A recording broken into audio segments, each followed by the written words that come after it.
In this film, we will discuss the operation of the Tektronix Type Q unit. This is a preamplifier that was designed to amplify the output of mechanical.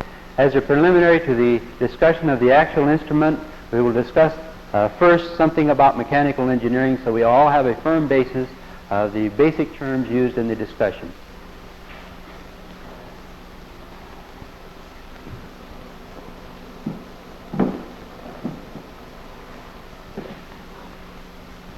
One of the basic transducers used in the mechanical engineering field is a strain gauge. In order to understand what a strain gauge is, and also to understand how we can amplify the output signals from the strain gauge, I would like to go through and discuss briefly what strain itself is. If you had a rod, a material such as I hold in my hand here, and you were to flex the rod with your fingers, the upper surface of this rod will be in tension and the lower surface will be in compression. By this I mean that the molecular bonds in the material are stretched on the upper surface and the molecular bonds in the lower surface are actually compressed. They actually get closer together.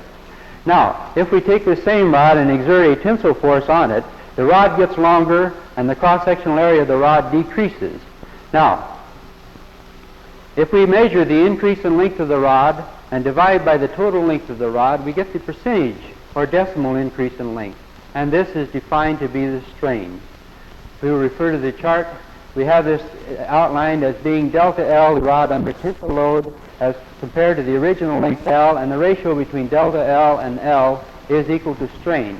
This is a dimensionless number. This could be measured in inches, in feet, in light years, whatever you wish, and the ratio between the two would always come out to be a dimensionless number called the strain itself. This is the basic quantity in mechanical engineering. If this rod, instead of being a solid piece of material, were a flexible piece of material, such as a piece of wire, we could stretch on this wire and the same effects would be occurring. If this wire were approximately 1/1000th of an inch in diameter and made out of resistance material, an appreciable increase in length would occur, and at the same time, an appreciable change in the resistance would occur. For example, the equation relating the resistance of the wire to its physical dimensions and resistivity is given here. If we have an increase in length due to stretching the wire, and we have a decrease in the cross-sectional area as this wire necks down a little bit, and if the resistivity factor either increases or stays constant, the wire will increase in resistance. The strain gauge is a device which measures the increase in resistance of the wire as it undergoes either stretching or compression. Now, we can't actually take a physical length of wire and compress the wire. As you see, it kinks. If you take this wire, however, and bond it with a piece of cement to a rigid body and we compress the body, each individual length of the wire becomes compressed, and under those circumstances it is possible to get the wire to decrease in length and the cross-sectional area to go up, and the resistance of the wire will then decrease. It is not sufficient to merely know that the wire is changing resistance as the body that we are stressing undergoes strain. It is important that we have a physical measure of the magnitude of the change as well as the direction of the change. Now, we know that we would like to determine delta L over L, or strain, because this is the thing that the mechanical engineer is interested in measuring. And we know that we can conveniently measure delta R because this is a quantity that can be measured by means of a Wheatstone bridge. If we knew R and the proportionality factor between delta L over L and delta R over R, then we would have all of the quantities known that are needed to determine the actual strain in the material. It would not be convenient for each man to build his own strain gauge by cementing a small piece of wire to a long rod or to the member that he is wanting to test. And so the manufacturers of instrumentation devices have developed what are called strain gauges, and I hold one in my hand. This is a rather large one. They go down as small as approximately a 64th of an inch in length as far as the actual active area of the gauge is concerned. Now, these gauges are manufactured usually from wire, although in some cases they are manufactured from metal foil. Now, the wire is laid between two pieces of material. In this case, it's a paper gauge. We have two thin layers of paper, and we have some fine resistance wire, and it's doubled back and forth in the gauge to form a grid structure. This allows us to get a rather long length of wire for a short physical gauge length. In other words, we can cement a small section of a gauge on a small surface and measure almost the strain at a point on the surface of the material. To make it convenient for purposes of soldering to the device, the manufacturer spot welds a piece of solderable wire to the resistance wire, and that is done inside the gauge itself. Therefore, the leads coming out of the gauge are easily soldered and handled by ordinary electrical connections. The manufacturer of these gauges makes them up in large quantities, and he takes a certain percentage of these on a statistical basis and removes them from the lot and actually cements them to a structure where he can physically measure the strain by other means and determine what is the proportionality factor between the change in the length over the total length or the strain and the change in the resistance of this gauge over the total resistance. He measures this on a statistical basis, and usually within 1% will give you the gauge factor of the gauge itself. In some cases he can give it to you a little closer, depending on how closely matched the gauges are in the manufacturing process. Now, typical gauges from the standpoint of ease of manufacture and use fall with the resistance values between 50 ohms and about 1,000 ohms. And the gauge factor for stable type gauges almost always is very near 2. The value of the gauge factor varies a little bit depending upon how much of the wire is used up in the ends of the gauge and is not effective in producing an output. It also depends upon the type of the wire and the manufacturing process. To use a strain gauge, we normally clean the surface of a piece of material very carefully. We sand it to make it just a little bit rough so that the strain gauge can be cemented to the material and have it stick. Then we apply cement to the material and press the gauge in place. Then we allow it to cure under pressure with a pad of rubber for a short period of time until the gauge is firmly stuck, and then we allow it to cure for perhaps 24 hours in the case of a paper gauge, so that we have an intimate bond between the wires of the gauge itself and the wires of the material to which we are attempting to make a strain measurement. Now, when the gauge is actually bonded to the material satisfactorily, it cannot be removed. In other words, a properly bonded gauge is used only once and once only. From then on, it is either left on the test specimen or it is removed and thrown away. So gauges are expendable, and they are not too expensive, so it is possible to run these tests and throw the gauge away after it is over. Now, to sense the gauge itself, a knowledge of the strain itself is useful to the mechanical engineer because of the important property of mechanical engineering materials that they are linear between the strain level and the stress level. We state this by saying that the stress is proportional to the strain, and if we plot a curve showing the strain level in the material and the stress level in the material, we find that for most engineering materials it is a quite linear curve over the useful range of the material. For example, duralumin has a linear stress range up to about 6,000 microstrain. That seems to be true also for the best type of steels available that are used, for example, in the axles of cars, so that the maximum strain level that we have to measure is around 6,000 microstrain. The minimum strain level that we might wish to measure is down as low as we physically can. There's always someone who wants to measure a little bit lower than we've previously done. So the lower limit is set by the ability of the amplifier to amplify the output signal without noise and without excessive drift.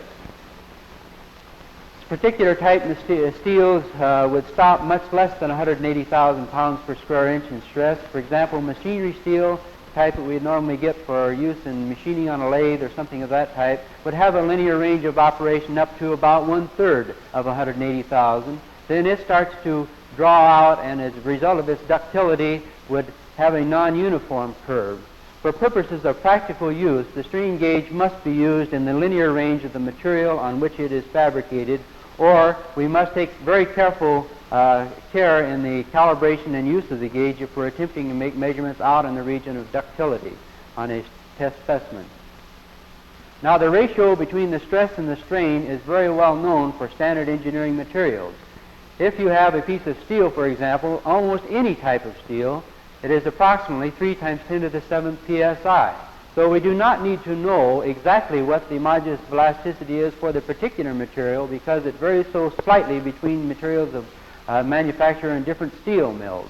The same thing is true of duralumin and brass and standard engineering materials. The ratio between the stress and the strain is an accurately known quantity. Now, if we have the ratio known accurately, it is only required that we measure the strain by means of a strain gauge, and then we can calculate from that the proportionality factor that will give us the stress in the material. Once we know the stress, it is possible to determine the total force on the member, the bending moment in the member, or other mechanical quantities that are needed, provided the member has a geometry such that it is possible to calculate these particular quantities. In other cases where the geometry of the member is very complex, we can still determine the surface stresses by means of a strain gauge, and then thus get a useful information in the critical areas of the design, such as the fillet on a structure that has a casting, for example. Usually the point at which the casting will break will be right near the fillet, and if we take a strain gauge and measure that strain level at that point, that is sufficient to determine whether or not we have a safe design.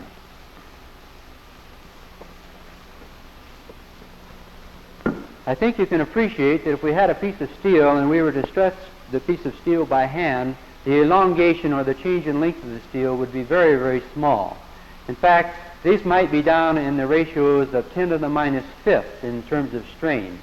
In such a case, if we were doing this by hand on a steel member, we would not have much quantity being measured to give us a suitable deflection on the oscilloscope screen.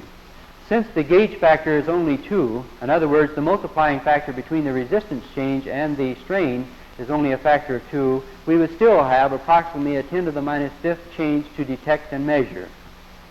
Since we have strain gauges in the nominal range of 100 ohms, it means that we may have to detect quantities down in the micro ohms and measure and display these on the screen of the oscilloscope. Now, one way that we can separate minute changes in the bridge resistance from the gross magnitude of the fixed resistance arms of a bridge is to use a Wheatstone bridge and balance them out initially so that there is no output from the bridge. Let's suppose, for example, that we start out and we are going to talk first about a DC bridge. I have shown these components that are associated with an alternating current bridge as being dotted, and for the moment, let's ignore them. We have a battery here supplying power to an equal arm bridge, essentially. All 4 values of R here are essentially equal. Now, the lower arm on this side is indicative of a strain gauge, where R represents its nominal resistance when it's in the unstrained condition, and delta R represents the change in the resistance of the gauge as we introduce a strain in the member being measured. It is possible by means of an external balancing potentiometer to bring the potential between points A and B to 0 in the absence of strain on the member for which we are making a test. Then, delta R will be introduced as a result of the test and will cause the bridge to be unbalanced and a voltage to appear between the points A and B. To use this in a normal system where this end of the bridge would be normally grounded requires a high sensitivity, direct coupled amplifier with differential input and high differential rejection ratio. Since the magnitude of delta R is very, very small, and the magnitude of the voltage that we can apply to the bridge is limited by heating in the resistors of the bridge itself, and particularly in the strain gauge resistor, it is not possible to get extremely large values of voltage between points A and B.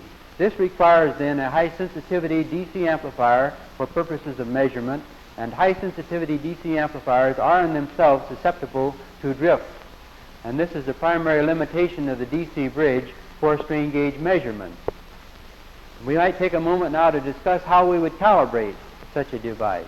If we wanted to introduce a resistive signal into the bridge to simulate an actual strain electrically for calibration purposes, it would not be satisfactory to break the bridge and add a resistance or subtract resistance from one of the legs. The reason for this is that the resistance of the contacts of a switch or a potentiometer in this leg would be appreciable. In fact, they would probably be larger than the magnitude of the change in the resistance that we want to measure. As a result, most conveniently, we can calibrate by means of a shunt resistor. Knowing the value of the shunt resistor, it's possible to calculate the change in series resistance introduced by adding a fairly high value resistor in parallel with the leg that we're attempting to measure. This is called a shunt calibration system, and since the value of this resistor might be up in the 100,000ths of an ohm range, the magnitude of the switch resistance and other residual parameters are therefore minimized, and we get an accurate calibration. The shunt calibration system is used in the Q unit as a means of determining the overall gain of the system. Now, the output that appears between points A and B is not a function of only the resistance change in the strain gauge element, but is a function of the voltage applied to the bridge itself. we need to monitor this voltage in the case of a DC bridge in order to assure ourselves that the bridge voltage does not change. It does not make too much difference what the magnitude of this voltage is within reasonable limits, inasmuch as our system of calibration takes into consideration not only the magnitude of this voltage, but also the gain of the amplifier following points A and B. Since the calibration resistor simulates an actual change in resistance of the strain gauge, if this calibration resistor simulates a known amount of strain change, the deflection appearing on the oscilloscope screen or the indicating instrument will be directly proportional to this known change. We can adjust the gain of the amplifying system accordingly so that a given amount of strain change will give a known amount of deflection on the screen of the oscilloscope. Now, we noticed previously that we're using a DC system that we would require a high sensitivity DC amplifier to amplify the output of this bridge. And since high sensitivity DC amplifiers are subject to drift problems, it occurs to us that it might be desirable not to use a DC source to excite the bridge itself. If instead of a direct current exciting source we put on an alternating current sine wave signal to the bridge circuit, then the output signal then can be amplified by an AC coupled amplifier. We can build stable AC coupled amplifiers to give the required amplification without drift. This introduces a complication in the bridge circuit in that we have to provide, in addition to a resistive balance, a capacitive balance in order to bring the output signal to 0 volts in the absence of strain on the transducer. Also, this also offers an advantage inasmuch as it is convenient to use a grounded bridge at one point of the strain gauge itself and also at one point of the amplifier input. This means that we no longer require a differential input amplifier, and at the same time it allows simplification of the bridge circuitry in terms of the long leads that we normally use with strain gauge instrumentation. Now we're going to discuss here today a device that operates on a carrier principle. In other words, we're going to use a sine wave drive, and we're going to take the output signal from this device and amplify it in an AC amplifier. Then we're going to convert this AC signal back into a DC signal, which will give us a display on the oscilloscope screen that is identical in form to the display that would be presented by a DC amplifier in conjunction with a DC bridge. This will offer the advantage that we can give high sensitivity and essentially freedom from drift.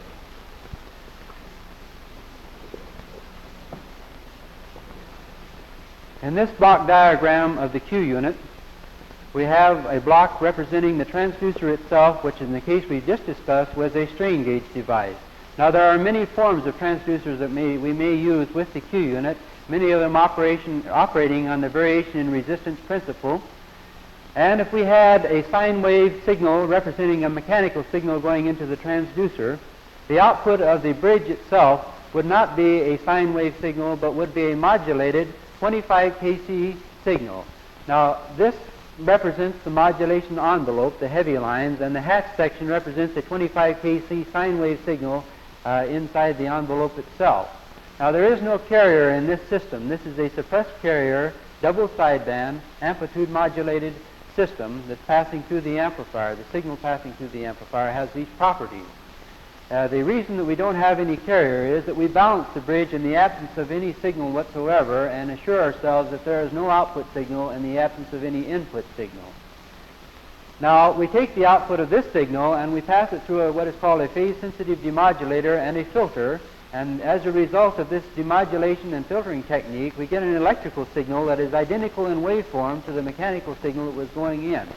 This means that as far as the user is concerned, he doesn't know what type of an amplification system he has, but for the practical standpoint, he has gotten away from some problems, which we will discuss. Now, to drive this transducer and bridge, we need built in a sine wave oscillator. In the case of the Q unit, the oscillator is operating at a frequency of 25 kilocycles, and also we need to feed a signal back into the demodulator to determine whether or not we had a positive or negative phase in terms of the mechanical signal that we had. We will discuss this more in detail later, but this is shown here as a phase shift network feeding the demodulator.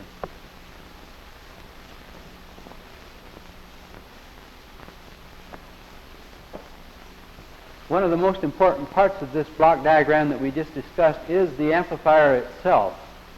Now in the Q unit we have a preamplifier prior to attenuation, and this preamplifier has about 15 times gain. The reason for this, having this amplifier in the circuit, is this. If we operate the Q unit at its maximum sensitivity, there is a small amount of noise appearing on the trace. We have adjusted the parameters within the design in such a way that everything is optimized to give the least amount of noise consistent with reasonable amplification, and we've increased the amplification until this noise just becomes noticeable. If we attenuated prior to having any amplification, all signals that we display on the screen would show this small amount of noise. However, if we give enough gain prior to attenuation so that larger signals are amplified slightly prior to attenuation, then the level of the signal following the attenuator will be high enough so that there will be no noise appearing on the oscilloscope screen. Following the attenuator, we have a high gain amplifier which has the gain passband characteristics as shown here. We're plotting gain vertically as a function of frequency horizontally on this scale. Since the signals coming through the amplifier are centered about 25 kc, we need to have an amplifier that passes an appreciable band of frequencies centered around 25 kc. In the case of the Q unit, this is 10 kilocycles above and 10 kilocycles below the middle frequency. Also, we would like to have the attenuation characteristics at high and low frequencies be as low as possible. The 50 kc point represents the second harmonic of the carrier signal. At this point, we would like to have the gain of the amplifier 0. Practically speaking, we have to have some gain there. If we could get rid of this 50 kc signal completely, it would avoid having any extraneous signals fed into our demodulator. At the other end of the passband characteristics, we look at the DC point. We do not need gain at DC, and therefore we use an AC amplifier which doesn't have any gain here. This simplifies the manufacture, the calibration, and the recalibration of any amplifier, inasmuch as tubes do not need to be selected if they don't have to have stringent requirements as far as drift are concerned. Also, near DC, we have 60 cycles and 120 cycles, the principal hum frequencies that might be encountered in mechanical and electromechanical measurements. Also, the frequencies of vibration in tubes, in other words, microphonics in the amplifier tubes themselves, usually are low. They usually fall down in the region less than 1,000 cycles, and therefore we can make the amplifier insensitive to signals generated within the amplifier due to tube microphonics. The only way that a microphonic signal can essentially get through the Q unit and through the demodulator is to have the microphonic signal intermodulate the 25 kc carrier. This means that in the absence of the signal passing through the amplifier, these signals cannot get through. If there is a signal passing through the amplifier, the amount of intermodulation will be directly proportional to the signal level, and therefore will be the least amount of interference in the output picture. In order to understand how the demodulator in the Q unit works, we need to have a good understanding of the output signal from the bridge circuit itself as a result of the unbalance occurring in a strain or other type of transducer. Now we have set up a demonstration here which will allow us to show the output signal as a function of the unbalance that we produce in the bridge. Now this demonstration consists of a beam of aluminum on which we have cemented a strain gauge, and output of the strain gauge is being fed into the input circuit of a Q unit. Under the circumstances that we are now showing, we are showing the output of the bridge itself, not the demodulated output, but the actual output of the bridge, and we have balanced the bridge up so there is essentially zero signal. If I deflect the end of the beam by hand, you will notice that we get in the downward position a positive phase on the 25 kc signal on the output of the bridge. Now if, on the other hand, I deflect the beam up by hand, the phase of the signal is now negative. This is the sensing factor that is used in the Q unit to determine whether or not the signal is deflected above or below the balance point. It is difficult to get the resonant frequency of a beam above the film repetition rate of a camera. As a result of this, we do have to resort to a small subterfuge here. We would like to show the actual modulation pattern on the oscilloscope screen. However, because of this mechanical difficulty, we'll have to simulate the modulation pattern as I show here now. When I move the beam and tweak it as I have done here, the beam actually resonates, and we are showing a pattern which is identical in appearance to the double sideband suppressed carrier modulation pattern that actually occurs. As a matter of actual fact, we are not displaying a modulation pattern at all at this time. At reduced sweep speeds, we can see the actual modulation pattern, but it's difficult for the movie camera to record the exact picture. This is the reason we simulated the pattern at a higher sweep speed. Now, if I move the switch over to the operate position, we can see the spot move up and down as the hand moves up and down, showing the dynamic response of the unit. This pattern then corresponds to a dynamic signal in the presence of either a static or a zero static signal. The demodulator in the Q unit is perhaps the only part that has any complication as far as understanding is concerned, so we will go into some detail on the way that it operates. We have, in the demodulator circuit, two transformers that are completely isolated from each other in terms of their magnetic circuitry. One of the transformers is fed from the phase shift circuit that we discussed in the block diagram that supplies a constant signal of rather large amplitude to the primary of the first transformer. For the moment, let's consider that the signal from the amplifier, which is fed into the other transformer, is 0.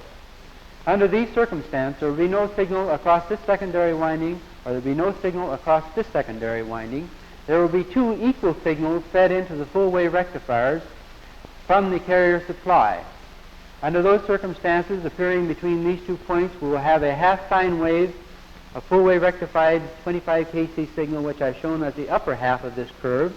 On the lower side, because we have connected it in the polarity shown, we will have the other half sine wave from the lower supply. Now, these two half sine waves are equal in magnitude, and since we take the signal between this point and this point to go on in our amplifier, they will be subtracted from each other, and we will get essentially zero output. This corresponds to the position where there is zero output from the amplifier itself.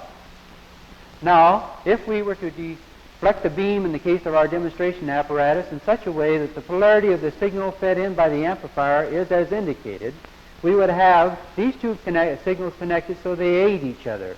This would mean the output from the upper full-wave rectifier would be increased in magnitude, and since we have connected the lower ones so they are subtracting from each other in instantaneous polarity, the net signal to the lower full-wave rectifier will be decreased, and we will have this sort of a signal out.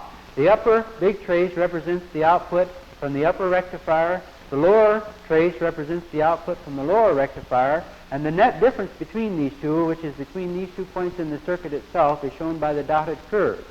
Now, this corresponds to the output signal delivered by the demodulator in the presence of a static signal on the bridge itself. If we were to take this and pass it through a filter to remove all of the AC components, we would then get a DC level proportional to the AC half sine wave signal. We can move over to the scope and show this again if you wish. If we deflect the beam down now and with it in the balanced position, we got a signal showing this phase. If we move it up, we get a signal in this phase. Now, if we move it over to operate and I hold the beam down, you see we get a static deflection proportional to that signal, and move it up, we get a static deflection proportional to this mechanical signal also. This shows that the system has DC or static response, even though the amplifier that we use is an AC coupled amplifier. The signal delivered by the demodulator has a lot of frequency components that we do not wish to present on the screen of the oscilloscope. As a result, we have to resort to a very selective filter to eliminate the high frequency components. The card that we're now showing indicates that we have especially good rejection at 25 kC and at 50 kC. We're plotting gain vertically as a function of frequency horizontally. Now, the 25 kC signal represents the fundamental frequency of the oscillator, and there is a possibility that there will be signals fed in to the amplifier following the demodulator at this frequency. The 50 kC point represents the fundamental frequency of the rectified wave. And so both of these frequency points have fairly high amplitude signals that have to be eliminated completely from the trace itself. The circuit that we have set up consists of 2 parts. One is an RC circuit which limits the bandwidth along the curve that is shown in this area of the plot.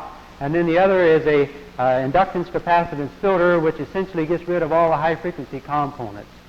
In this filter, we have a series circuit consisting of a parallel resonant trap at 25 kC, and that is working into about a 1.8K load impedance.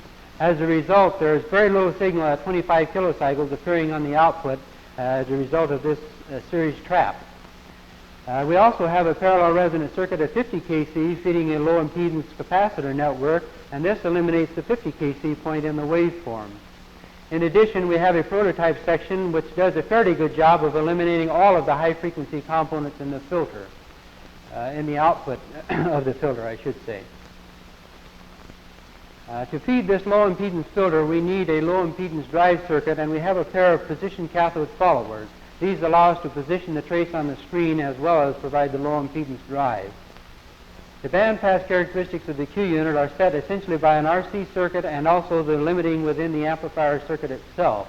And this gives us a fairly slow roll-off, which is complementary to good transient response, and also gives us a 6 kc overall bandwidth for the Q unit itself.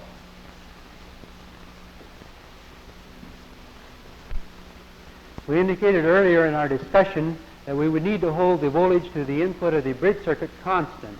What we have in this card is a partial block diagram and partial tube diagram showing the oscillator circuit that is contained within the Q unit. The winding on the transformer that is isolated from ground by an electrostatic shield delivers the voltage to the bridge circuit itself. Now this voltage, this winding is allowed to float up and down with the signal on the transducer, so we are not able to use that as a regulation point. Instead, we have another secondary winding which is feeding a phase shiftable signal into the demodulator circuit, and this is the phase shifting circuit. At this point on this device, we have a pickoff point, and we rectify this signal with a peak reading rectifier. We compare it with the regulated supplies within the oscilloscope, and we feed the error signal from this comparator amplifier into the screen of the vacuum tube that is doing the oscillation. As a result, then, the amplitude of oscillation is controlled so that we maintain the voltage between this point and ground constant, with variations in load from about 50 ohms up to infinity in terms of resistance, and also for variations in power supply, which may cause the heaters on the tubes within the amplifier circuitry and the oscillator circuitry to vary. This maintains accurate controlled voltage of about 5 volts RMS going into the bridge circuit of the Q unit itself. Now, we've discussed in rather good detail a strain gauge type transducer. Actually, the Q unit is useful with many types of transducers other than resistive ones, and many types of resistive transducers operating either on the strain principle or, as we shall explain here, on a different principle. For example, if I had a container filled with ordinary tap water, which I've shown here in the cross section, and if I had two insulated rods sticking down into this water, I could connect this point and this point across one arm of a resistive bridge. As the water rises and falls between the two wires, it will change the resistance in shunt with that bridge arm and will produce an output on the oscilloscope.